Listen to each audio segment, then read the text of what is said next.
Hi everyone, good morning. It's Margaret Manning here. Welcome to 60 and Me. Hope you're doing great this morning. A beautiful, bright, sunny day. I love the sunshine. How about you? I hope that you're doing okay wherever you are in the world. I'm having my cup of tea this morning. I'm actually having a really interesting tea. It's sapuca, elderberry, and echinacea. Now, that sounds like a really simple combination. Echinacea, of course, is very well known for its healing properties, especially in the winter months, and it's supposed to make you feel good and strong. But when I looked at the back of this tea bag, it just goes to show how complicated tea can be. And I just want to read you some of these ingredients because it's a really lovely tea.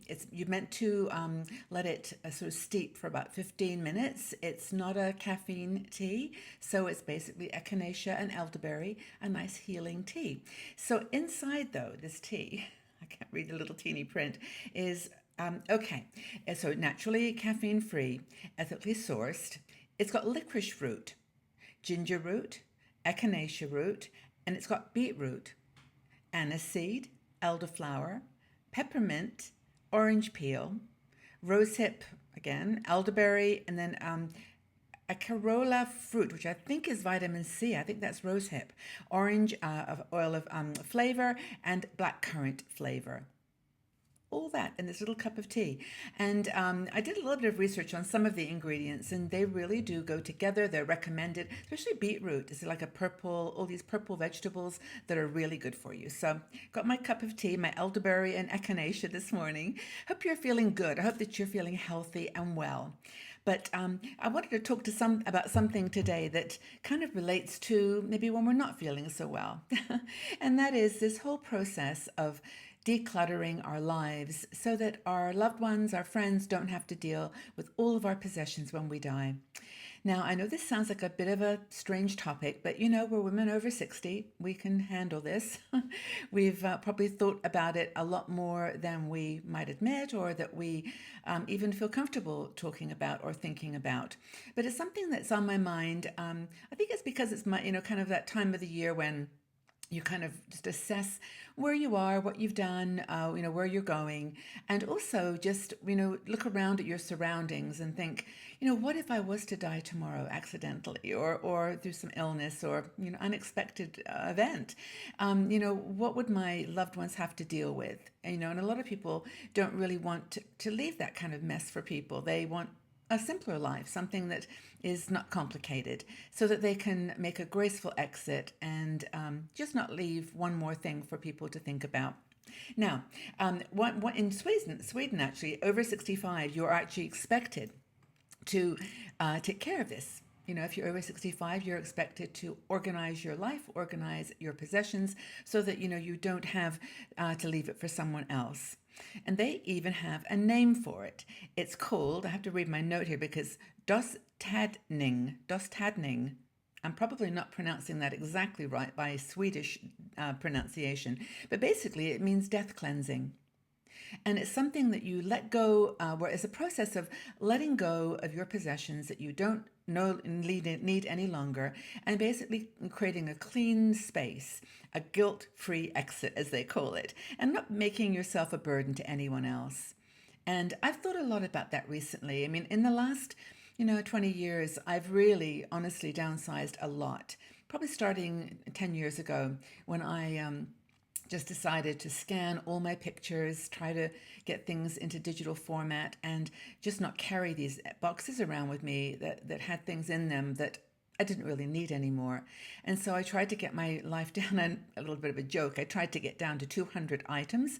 Well, it wasn't really a joke. I did succeed, but over the years since then, it's crept up again. But they're all things that could easily be donated or given away. They're not huge items that, collections of dishes or, things that would be difficult for someone to find a home for. So I think that's the most important thing is in this Swedish model, it's putting your affairs in order and not leaving anything for people to be worried about, when you pass away. So I hope this isn't touching a sore spot, because I know when we put this article on the website by Karen Kingston, I think we had hundreds of comments and people were really conscious of this and wanting to do something. So here's some thoughts where to begin. Now, Karen says, of course, that if you're leaving this until you're 65 to start taking care of it, you're probably left it a little late. So get going.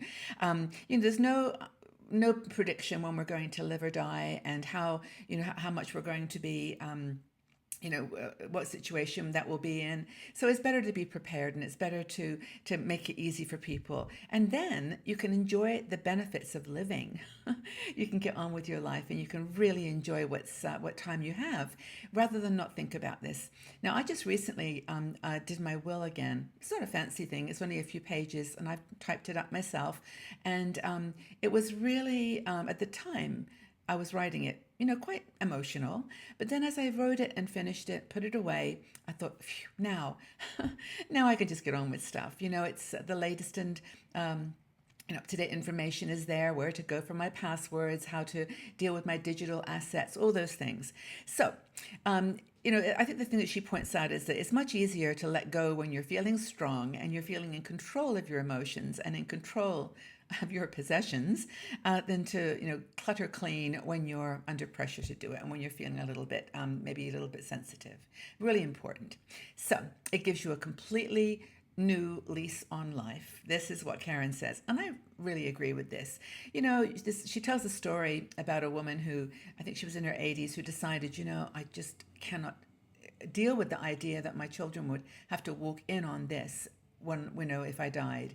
And turned around, looked at all her clutter and house possessions, and just decided that's it. And she went through a complete sweep, and she said that she felt paralyzed by her possessions. And I think that's such a powerful thing to say. But she did that exercise of letting go, that death cleansing, and she found that really she felt so much better, and really thought that her life was just beginning. That she could do her painting or reading or travel, and her whole life, according to Karen, changed as she made that decision to do a bit of decluttering. Another thing that Karen comments on, and I totally agree with this, is that then it's the natural thing to do to get rid of stuff as you get older. And of course, she reminds us that we come into this world with nothing, and we will leave it with nothing. All these things we've got, that we've been collecting are really for fun, for pleasure, for pleasure, for our own ego, maybe different status symbols that we're, get ready to let go. And that this engagement with the world, this desire to really own stuff, doesn't start really till you're, a child. And I think they say about 8 months old, you start my toys, or you start realizing that there's a relationship with you in the physical world. And so I think that the key here now is to, recognize that throughout your life, you maybe have accumulated things for reasons. Maybe you did want to do well in life and have a beautiful car and be comfortable, or have a nice house, or living room filled with old pottery or different colored fabrics on the wall, and that you had a reason for collecting all that stuff. But as you get older, it's kind of time to let go. Let go of some of it. There's a wonderful quote.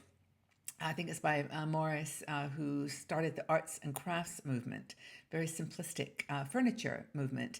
And he said, "Have nothing in your house that you don't consider to be useful or feel is beautiful." And I guess that definition of beauty kind of changes as you get a little older, and you feel like, well, maybe it's different now for me than it was, when I was a little younger. But that's the point, is don't have anything that's not useful or beautiful to you. It's really important. And as Karen mentions and reinforces, that as you clean out the old, there's room for the new. And this goes, by the way, for everything, relationships, items, stuff, even location. If it's not nurturing you and making you feel good, let it go. It's not comforting to be overwhelmed by stuff. So just start reprioritizing your life about experience rather than possessions. I think that's the secret sauce here. Living clutter-free, I think, is natural as you start to get a little bit older. Do you find this true? Maybe it's just me. Maybe it's just my own movement towards less and less means more and more. But and I know people do agree. But maybe you like your stuff. Just have a plan for it. I guess that's the secret. Is even sit down with your kids and just have a chat. Say, hey, who wants this furniture or this these cutlery or these dishes?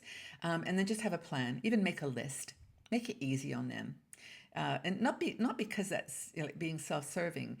We always are doing stuff for everybody else, but do it for yourself. Do it for yourself, and don't delay. Start today. Give away, donate. Just get rid of all that stuff that you don't want or don't think is useful or beautiful anymore. Just let it go. Let your art go if it's taking up too much space. Give it to a home that will love it. Surround yourself with things that you love. Make a will. As I mentioned earlier, make a will, because that's super important that you make it, very clear who's going to get what, if there's anything of value, and don't just try not to let the emotions get to you. Do it now while you're strong. It's the last thing you want to be thinking about if you get sick. So third thing is state your digital assets. What you want done with your Facebook page. Do you want it to be kind of archived, or do you want it to continue? Where are all your passwords? Make sure you put that down somewhere for someone. Set up maybe an executor, someone in your family who's good with this kind of stuff and can actually just say, yeah, mom, or auntie or whatever, I can take care of that for you. And there's an app that I use called lastpass.com, and that's where you can put all your passwords.